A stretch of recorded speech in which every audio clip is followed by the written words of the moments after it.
आप सब अच्छी तरह जानते हैं कि अंग्रेजों के खिलाफ लड़कर हमने ये आजादी पाई है। अंग्रेजों के खिलाफ लड़ने में भारत के सभी भारतवासियों का, सभी धर्मों के मानने वालों का, इसमें है तो सबका है तो हिस्सा था। लेकिन आजादी के बाद ऐसा हुआ कि जिस तरह मुसलमानों ने इस आजादी के आंदोलन में योगदान दिया था, उसको है तो सामने है तो लाया नहीं गया, वो लोगों के सामने नहीं आया, या आया भी तो उर्दू में वो काम किया गया, हिंदी में या रीजनल लैंग्वेज में है तो लोगों तक नहीं पहुंचा। जिससे है तो मुसलमानों ने इसमें क्या कुर्बानियां दी, मुसलमानों ने इसमें क्या अपना योगदान दिया, ये बहुत सारे लोगों को या खास करके हमारी नौजवान जो पीढ़ी है उनको ये मालूम नहीं। आप सबको मालूम है कि 1799 में टीपू सुल्तान ने है तो अंग्रेजों के खिलाफ है तो यलगार की और वो शहीद हुए। तो टीपू सुल्तान इस मुल्क के पहले है तो ऐसे राजा थे, बादशाह थे, जिन्होंने ये पहचान लिया था कि हमारे असल दुश्मन अंग्रेज हैं। और टीपू सुल्तान को हराने में आपको ताजुब होगा कि निजाम ने और मराठों ने है तो साथ दिया था अंग्रेजों का। और उसके 19 साल बाद 1818 में है तो खुद पेशवाई खत्म कर दी गई, यानी अंग्रेजों ने एक एक करके है तो सबको है तो यहां से खत्म किया। और दूसरी बात कि अंग्रेज जब यहाँ आए थे तो उन्होंने जो मुल्क हमारा लिया था वो मुसलमानों से लिया था। यहाँ पे मुसलमानों की हुकूमत थी, मुगलों की हुकूमत थी। तो मुसलमानों को ऐसा लगता था कि ये अंग्रेजों को यहाँ से हकालना चाहिए। और दूसरी बात आपको ये और ताज्जुब करने वाली बात होंगी कि भारत की आजादी की लड़ाई ये मुसलमानों ने इसका आगाज किया था। मुसलमानों ने इसको है तो आरंभ बिंदु जिसको कहते हैं या आगाज जिसको कहते हैं वो मुसलमानों ने किया था। पहल मुसलमानों ने की थी। 1799 में टीपू सुल्तान ने है तो ये जंग लड़ी। उसके बाद है तो सैयद अहमद शहीद बरेलवी, इन्होंने है तो बालाकोट में है तो शहादत पाई। वहां पे उन्होंने है तो सिखों के साथ लड़ाई लड़ी और उनके शहीद होने के बाद उनको ये समझ में आया कि ये मुल्क है तो अब अंग्रेजों के ताबे में है तो पूरी तरह चला गया। और उसके बाद शाह अब्दुल अजीज साहब ने है तो कहा कि अब हमको है तो ये मुल्क है तो दारुल हरब हो गया है और ये अंग्रेजों के कब्जे में चला गया है और हर शहरी का ये फर्ज है कि वो अपनी आजादी की जंग लड़े।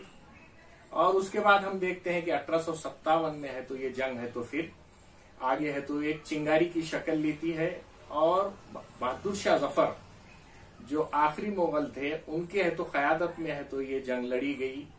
ये जंग पूरे भारत में है तो लड़ी गई, लेकिन इसको जिस तरह से सिखों ने साथ देना चाहिए था, जाटों ने साथ देना चाहिए था, या हैदराबाद में जो निजाम की हुकूमत थी इन लोगों ने है तो साथ खड़े होना चाहिए था, ये लोग खड़े नहीं रहे। इसमें है तो तात्या टोपे थे, रानी लक्ष्मीबाई थी, उस तरह है तो बहुत सारे मुसलमान थे, हजरत जीनत महल थी, बहुत सारे ऐसे नाम मैं आपको गिनवा सकता हूं जिन्होंने है तो अपनी जान कुर्बान की। और कई उलमा इकराम है जिन्होंने है तो फांसी पे हंसते हंसते लटक गए। और हमारे मराठवाड़े में भी है तो इसको है तो कई लोगों ने अंजाम दिया और जिसको है तो फिर निजाम ने है तो अपनी ताकत से कुचलने की वजह से है तो वो ज्यादा है तो सामने नहीं आ सके। तो इस तरह है तो 1857 का जो गदर है यहाँ से है तो आजादी की लड़ाई शुरू होती है। और आपने देखा होगा कि शेषराव मोरे ने है तो एक किताब लिखी है, ये किताब मेरे पास है। ये किताब अगर आप देखेंगे 1857 सा जिहाद, ये जिहाद नाम उन्होंने सिर्फ इसलिए दिया कि जब शेषराव मोरे ने है तो 1857 के करीब करीब 400 किताबें है तो उन्होंने मुताल्ला की, तो उनके ऐसा नजर आया कि 1857 का गदर ये तो सिर्फ मुसलमानों ने अंग्रेजों के खिलाफ लड़ा था और इसलिए उन्होंने है तो इसको नाम जिहाद का दिया। उनकी नियत क्या होती है, उनकी नियत क्या थी वो अलग बहस है, लेकिन शेषराव मोरे की ये किताब इस बात का सबूत है कि 1857 की ये जो जंग लड़ी गई थी अंग्रेजों के खिलाफ, उसमें है तो मुसलमानों ने है तो उसका नेतृत्व किया था, बहादुर शाह जफर ने उसका नेतृत्व किया था। इस किताब को अगर देखेंगे आप तो इसमें कई ऐसे नाम है जिन्होंने है तो अपनी जानें कुर्बान कर दी। जरूरत है कि ये किताब को हम पढ़े और समझने की कोशिश करें। तो 1857 का क्या था, आपको पूरी तारीख समझ में आएगी।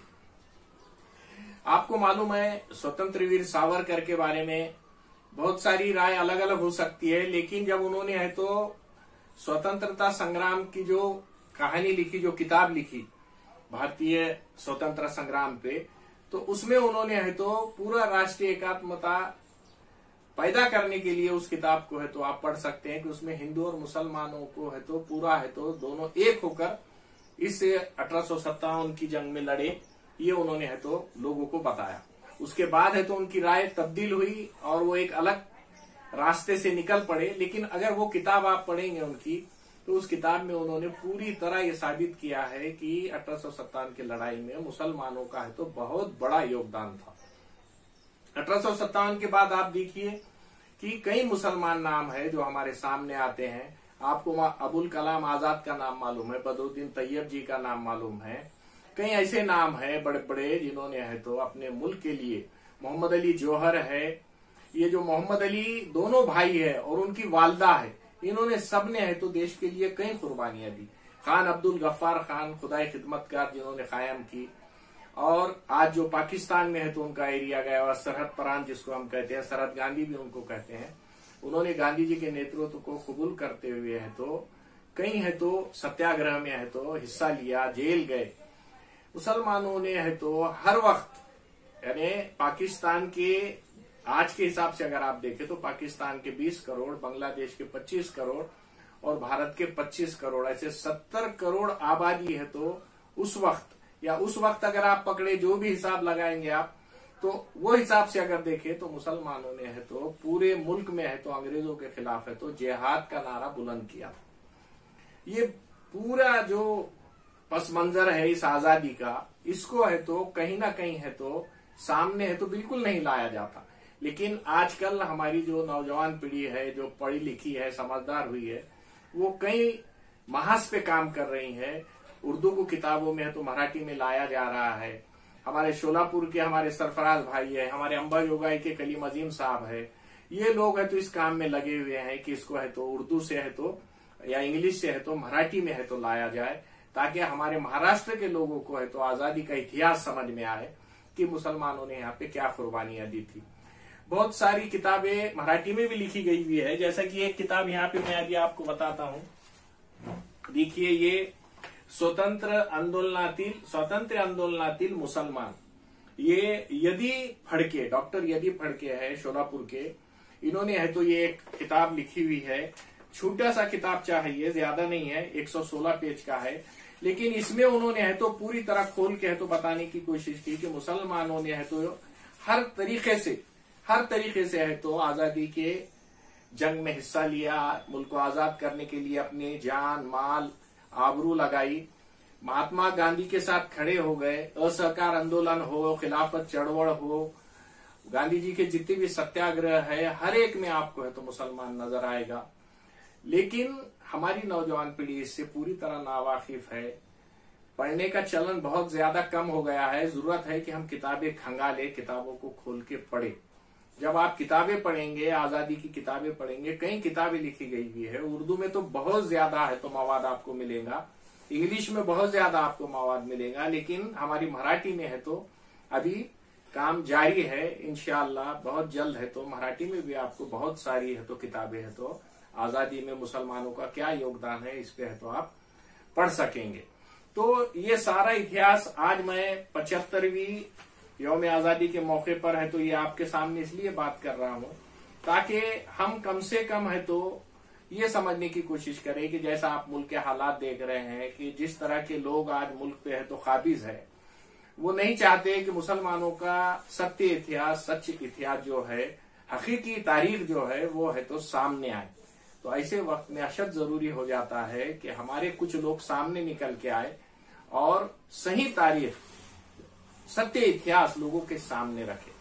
और उसके लिए है तो मुताल्ली की जरूरत है, किताबें हासिल करने की जरूरत है, लाइब्रेरी खंगालने की जरूरत है। तो मैं आज के इस मौके पे अपने सभी भाइयों को है तो ये मैसेज दूंगा कि आप आजादी के आंदोलन में जो मुसलमानों ने योगदान दिया है, टीपू सुल्तान से जो तारीख शुरू होती है 1857 पे, फिर है तो उसका मध्य बिंदु आता है और 1857 से लेके 1947 तक 1947 तक 15 अगस्त 1947 को हमारा मुल्क आजाद होने तक मुसलमानों ने जो कुर्बानियां दी है उसको आप समझने की कोशिश करें, पढ़ने की कोशिश करें।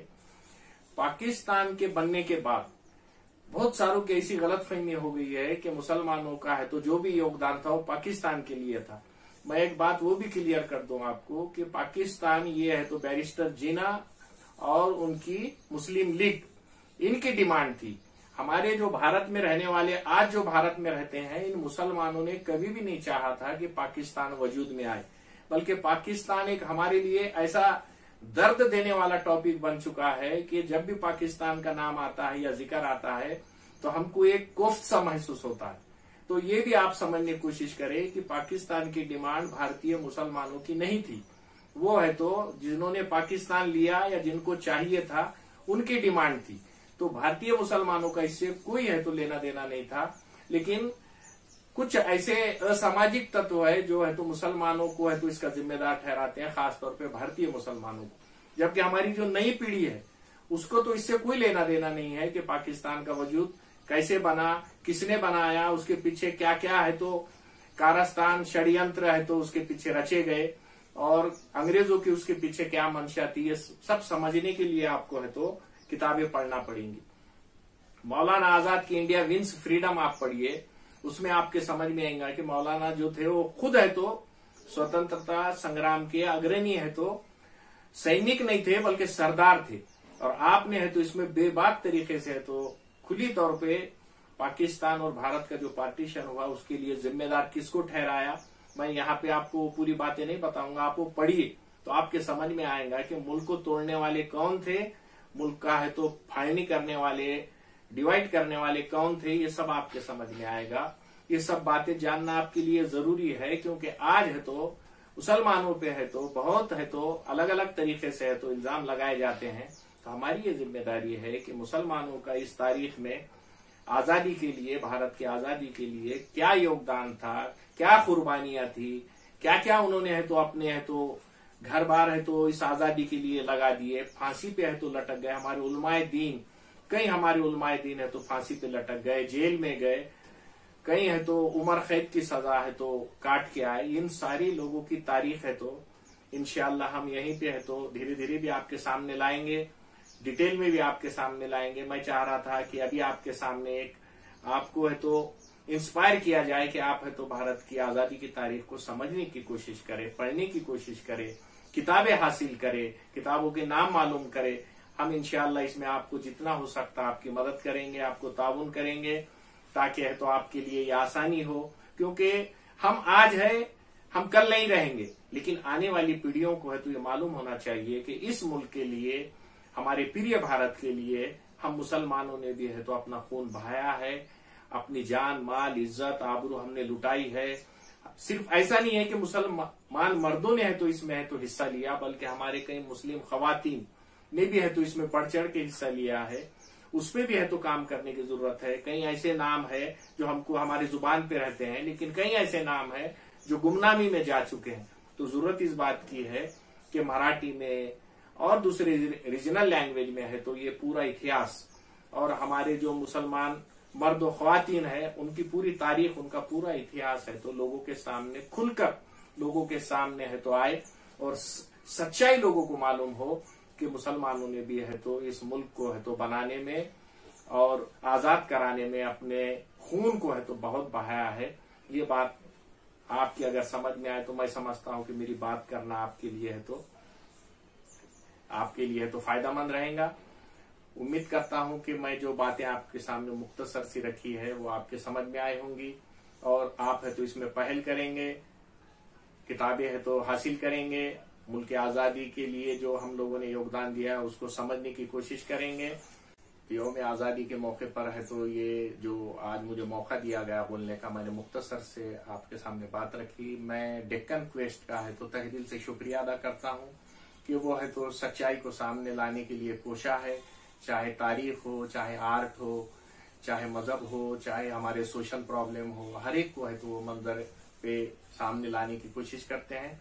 मैं फिर एक बार से डेक्कन क्वेस्ट का है तो शुक्रिया अदा करता हूँ।